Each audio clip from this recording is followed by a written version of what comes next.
dia 30 de outubro, ela estará fazendo o lançamento desse livro, que é Nos Bastidores do Fé em Ação, um chamado e inúmeros aprendizados. Está aqui o livro da Suzy, né? Uma história de superação linda.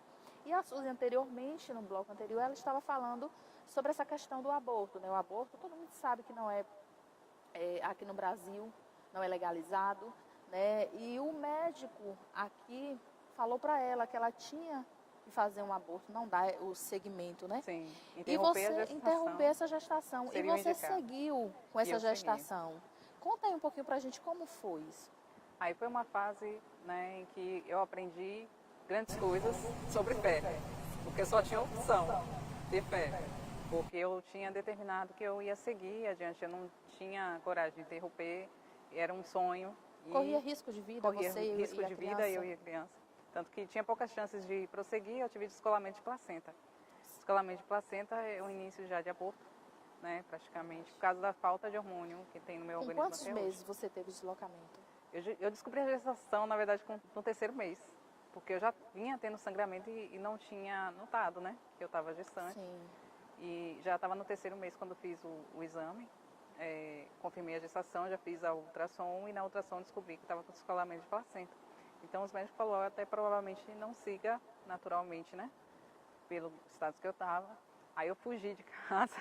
Nossa. Eu fiz loucuras assim para manter a gestação, eu quase parei como moradora de rua, por isso que eu hoje valorizo muito o trabalho com moradores de rua.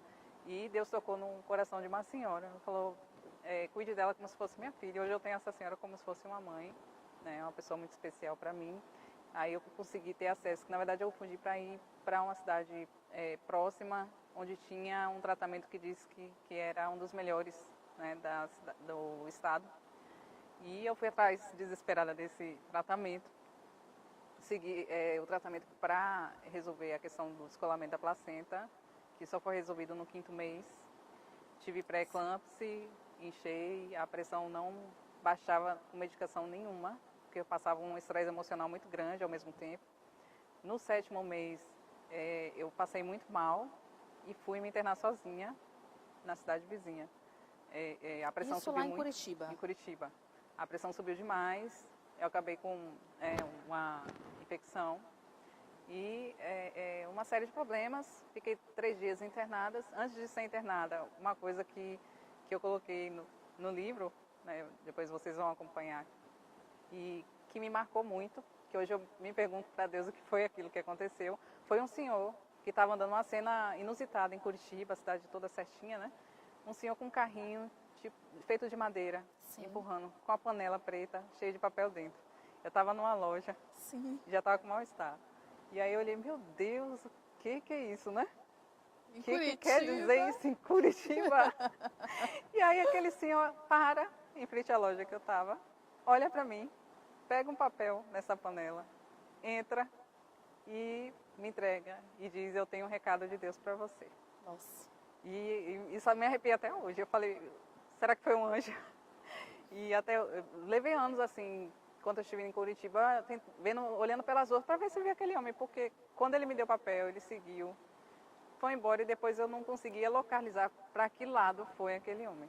No papel estava escrito, e está em Isaías, não tema, povozinho de Jacó, eu sou teu Deus. Né? E outra frase, não temas, tem um anjo de Deus cuidando de você. Eu vi e recebi isso que foi para mim sobrenatural antes dessa internação.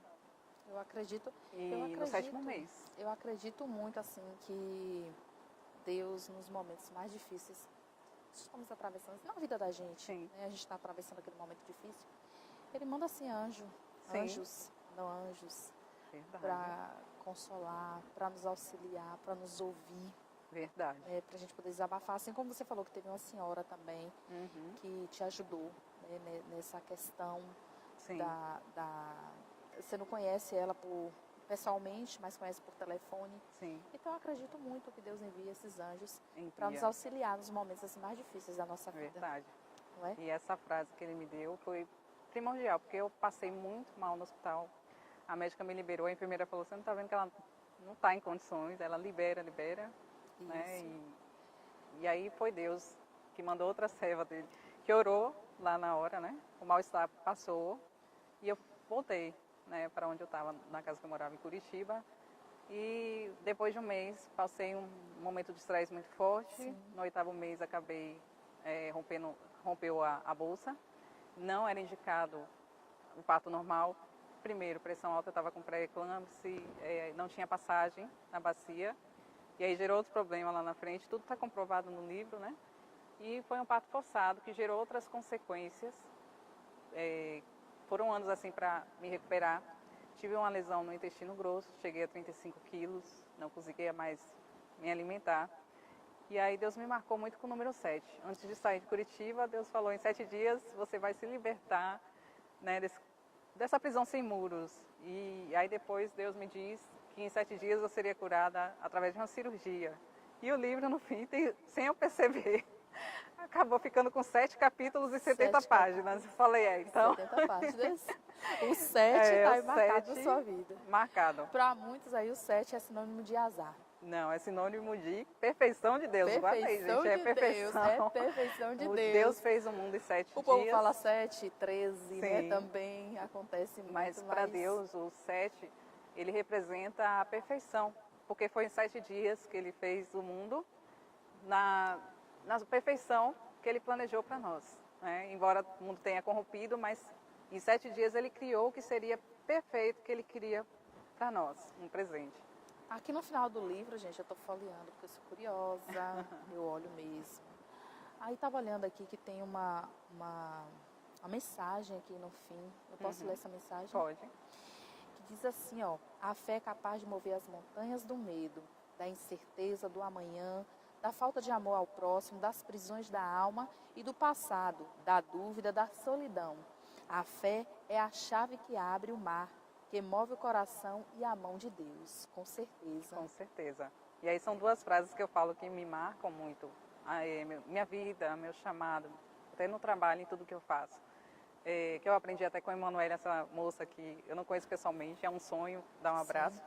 E ela me disse uma frase que eu coloquei como base da minha vida. Deus não brinca de ser Deus, o inimigo não brinca de ser inimigo. E aí eu acrescentei, eu não brinco de ser serva, que o negócio é sério. E outra coisa que eu resumiria todo esse livro, né? Que eu estou falando aqui um resumo do resumo e o livro é um resumo, na verdade. O livro é um resumo, resumo, porque se muita for coisa. colocar a vida inteira colocar aqui, inteira não vai caber, não. não cabe. E aí outra coisa que eu digo que resumiria tudo isso. Tudo é possível que crê. Os médicos disseram que eu ia morrer, eu não morri. Os médicos disseram que a minha filha não ia enxergar normalmente, ela enxerga. Então, assim, entre outras coisas, esse programa mesmo durou quase 3 anos no ar. E me disseram, antes de eu entrar, não vai durar um mês. Então, assim, você tem que crer, tem que agir conforme o que você crê. Tem que lutar também, tem que fazer nossa parte, né? Porque é um aprendizado a parte que a gente faz. E onde a gente não pode fazer nada, Deus faz. Mas no próximo bloco nós vamos falar sobre o lançamento do livro, que será dia 30 de outubro, então estão todos convidados, tá? Daqui a pouquinho ela vai dar spoiler aí pra gente